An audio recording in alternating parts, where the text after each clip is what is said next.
Good morning, folks. Uche Joku, sneaker principal, and I overslept this morning. No, I didn't oversleep. I actually did the snooze button thing this morning. Um, Listen, it's very important to listen to your body, and sometimes your body is telling you, I'm not ready." Um, as you know, this weekend I was away at the retreat. I think I'm still in retreat mode, just give my body a chance to gather itself, get back to baseline normalcy. Um, Good thing to check. This is a good thing to check your dishes. So I was wondering, I'm like, why do these look clean? They're not clean. They're not clean. um, so, like I said, so I overslept this morning, and so this morning I'm not going to the gym. And plus, it's raining outside. I mean, it's just super downpour, and by the time I make my way to the gym, if I walk, I'm gonna be soaked. And driving, this seems weird to me because every time I drive, I regret driving because literally the gym is 3 or 4 blocks away. So it makes no sense for me to do that. So what I'm doing right now is putting the dirty dishes into the dishwasher so that I can have this wash while I go to work today. And then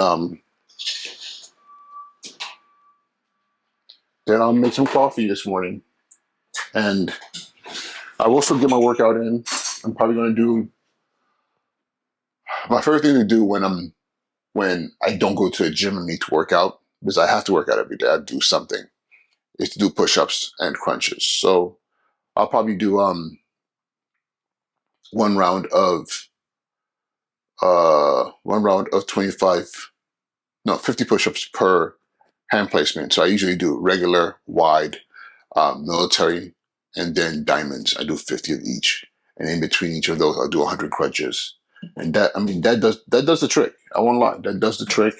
I get a nice pump, get the nice blood flow. And then today I am going to be intermittent fasting. Um, Not even today, just this whole entire week. I'm back for that. I do that every week. I do that every day, really. But during the weekends, especially like this weekend, when I knew I wanted to be more present and more communal with my peers during the retreat. So I didn't fast. Plus, over at Kripalu, the food option is super healthy. Everything is sourced and grown within the farms in the Berkshires. And I know it's winter time, so there's not a lot of produce that's being produced, but everything for the most part are coming from farms in the area. So they're either um, harvested. I think they're all harvested in the fall and stored and stored. So that's a good thing. And again, I wanted to make sure that I was present and not being antisocial and like, oh, I'm fasting. So I don't tell people like I'm fasting or anything like that. But if people do notice when you are opting not to engage in the communal act of eating, especially seeing that I had a guest that I brought in for this retreat. So so I had my fill of good eating, but it was very healthy. Like a lot of tofu, a lot of legumes. Um, Everything was like, I mean, honestly, everything was pretty good. I mean, there was one evening we opted to go out and eat regular food, and me being me, I ordered the steak steak, and I had steak steak and like a very small batch of truffle fries. It was pretty good, pretty good. But now I know that my caloric intake was high for the for the weekend, and now I gotta get back to the grind. I haven't weighed myself yet, and I'm assuming right now probably like 190, give or take. Before I left, I was like 187. So I know I have to have added like a good 2 pounds. But either way, I'm not one of those people who stresses out and says, "Oh my God, I've gained weight." I just monitor my body. I know very clearly that Minimal activity results in a tip on the scales. Um, there's not a bad thing because, technically speaking, in wintertime, you should gain a little bit of weight. You need more body fat because of the cold, and typically back in the day, um, you had to forage for your food in the winter, so it was less food available. So it wasn't like you had plenty in the winter. You had to it was hard to find food, and if you did find food, you spent more time eating less and storing more because there's less activity in the winter. Um, so with that being the mentality, um, the body does make shifts according to the season, and the season can literally be the way you eat from day to day throughout the week. You know, my time of plenty is usually the weekends. My time of lack is during the week, and yeah, I follow that rhythm, and it does well for me.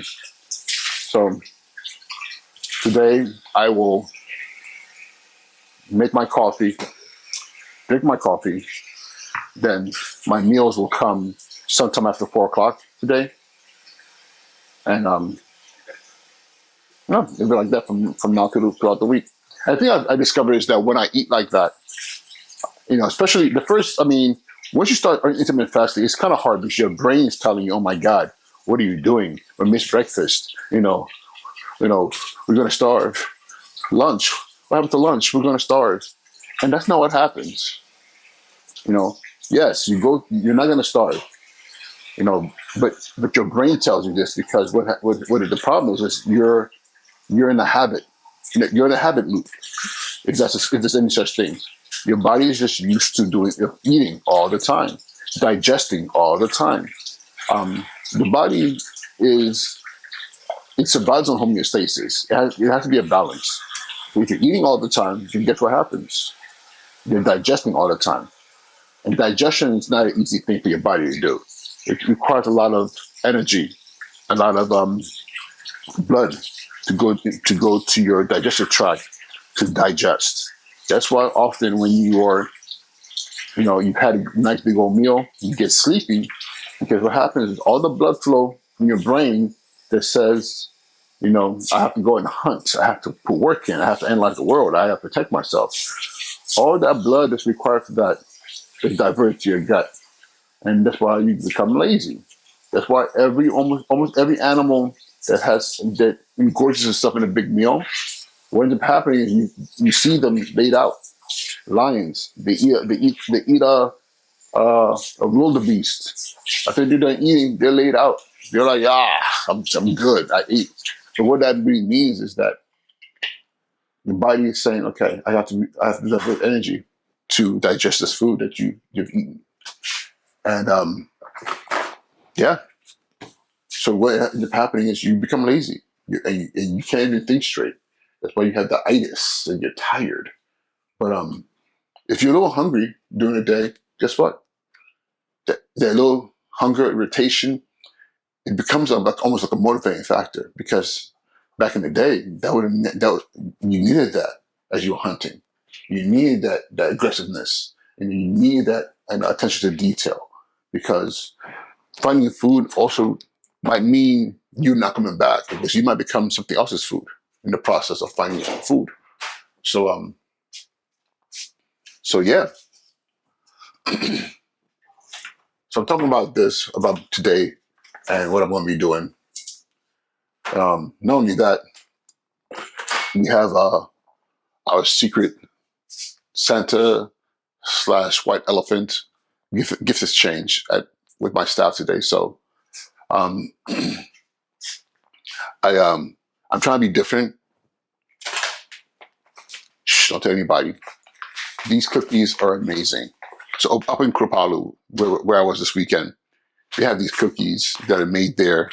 They are 100% organic, healthy, made with flour, whole wheat pastry flour, chocolate chip butter, uh, sucanat, walnuts, eggs, maple syrup, vanilla extract, baking soda, and baking powder, sea salt. Basic, cookies baked on the premises of Kripalu. um, over $10 for this deliciousness. So this is going. I got to get a bag to put this in, and this is going to be my my contribution to the gifts. Um, most people probably get this, but like, what is this? But I'm guarantee there's going to be a sweet tooth person in there who's going to see this and want this because it's chocolate chip cookies. And come on now, who doesn't want chocolate chip cookies during the holidays, right? So this is my contribution. I just got to go to CVS afterwards and get a gift bag to put these in. And I have my kids' water bottles here. I have to take this with me to their mothers so that their their water bottles at school got damaged. So I have to sacrifice my water bottles for them here so they can have something for school tomorrow. So, I mean, something for school today. Yeah, because also, after I'm done making this coffee, get these push-ups in, I gotta get dressed, get ready, go to the gas station, and then also go pick them up and take them to school. It's Monday. So Mondays I do drop-offs for them. It's a great way for me to have a point of contact with my kids during the week. Even though I had them yesterday, we went out to dinner. But this is, unless I'm not in town or there's some emergency, Monday mornings, Wednesday mornings, I pick up my kids and drop them to school. And that is mandatory. Fathers out there who are watching this, I suggest that you create some kind of space like that with your kids. It's very, very important that they have some kind of consistent point of contact with you, even if it's just once a week. Um, um, because if you don't do that, they build narratives. They build narratives and they question, like, why are you not here? And no matter how much you want to say, I'm busy, I'm working, I'm doing these things, they don't understand that. Yeah, they do understand you're working, but that's a cerebral, logical space. That is not here because he's working. Because he can't be here because he's working. But emotionally, that is not here. That is not here. I miss Dad. That is not here. I am hurting because I miss Dad. That is not here. Daddy doesn't know. Does he care? And see how this kind of like snowballs into a space where children start to believe that a parent doesn't care, or something's wrong with them. You know, they measure their own personal value by your presence. And I've seen this. I've seen this being an educator for a number of years. Young people who their thought process about their parents is really tied into your lack of presence means you don't love me. And that's something that I want to make sure that my kids understand. You know, and I know there's some parents out there who are like, there's nowhere in the world. Dads, I'm talking to fathers, so I can't speak for mothers. I know there's a lot of fathers out there who are like, I literally cannot be there. And my question to you is, have you done everything in your power to extract a couple of hours on one day during the week to be present? Whether it's just like, I'm going to pick you up from school on this day, every week, unless something is happening that I can't be there, but I'll make it up on a different day, and I'll maintain consistency. Or I want to drop you off to school, maintain consistency. Take every opportunity in your schedule when allowed to add more time for them. Because again, kids understand this. My kids are 4 and 6, and they know what days I'm supposed to be there, and they know, and they expect it. And if I'm not going to be there, they go through it emotionally. They go through the but because we also make plans, and that's what I do. I make plans with them because I need and I want there to be that point of expectations from me. I said I was going to do this. I have to be there for this, and no matter how tired, no matter how illogical it is, with the commute, but I do it because I love my kids. I love them, and I want them to know that Daddy loves them. That's something that's very important to me. Um, yes, kids are resilient, and my children have had to be resilient in areas that I wish they didn't have to be resilient in. But however, anything outside of those points of resiliency, that's my fault. That's on me. So I have to make sure to be present. So that's why I pick my kids up in the morning, um, Mondays and Wednesdays, and then there are days during the week from week to week that I'll, you know, make plans, or their mom has something to do, and I have to we have to exchange. We don't exchange days. We just fill in. It is what it is. But it's something that's very important to me. Again, I'm gonna say to dads, like, you got to be there for your kids. You have to, because if you're not there, guess what? Something else is going to take that place. And we wonder why kids have behavioral issues. It's not behavioral issues. They're mirroring. Kids mirror. What if you're happy, they're happy. If you're at peace, they're at peace. If you're chaotic, they're chaotic. If you're angry, they're angry. And they don't even know that's what they're doing. They're just doing what they think is normal, but it's not. Actually, it is normal. mirroring mirroring the people around us is actually very normal. It's something that is part of our development as human beings. Children mirror their parents because that's how you learn. So when a baby is smiling, the baby's not really smiling. The baby does not understand joy or love. In the beginning, all it knows is that it's seeing something that it's trying to understand. So when you smile, it smiles. In some cases, when you do a sad face to a baby, the baby will do a sad face back to you, because it's literally learning.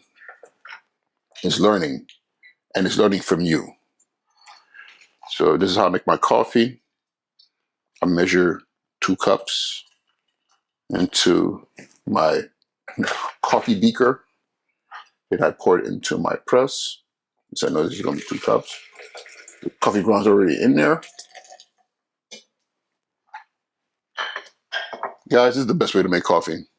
I even tell I was going to make coffee. Yeah, I did say I was going to make coffee. Um,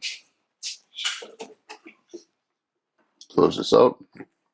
4 minutes, and then I'll have some delicious coffee this morning. And I'm gonna be able to, I can do my push-ups really within the span of 5 to 7 minutes. I've gotten pretty good at doing my push-ups. So I'm gonna have my supplements this morning, which I forgot to take with me all weekend. So I haven't had any of my supplements all weekend.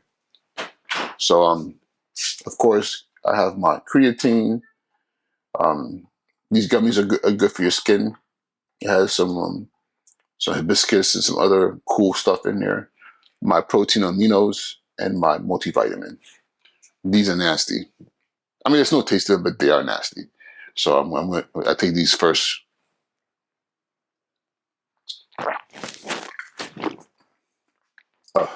And these I just chew.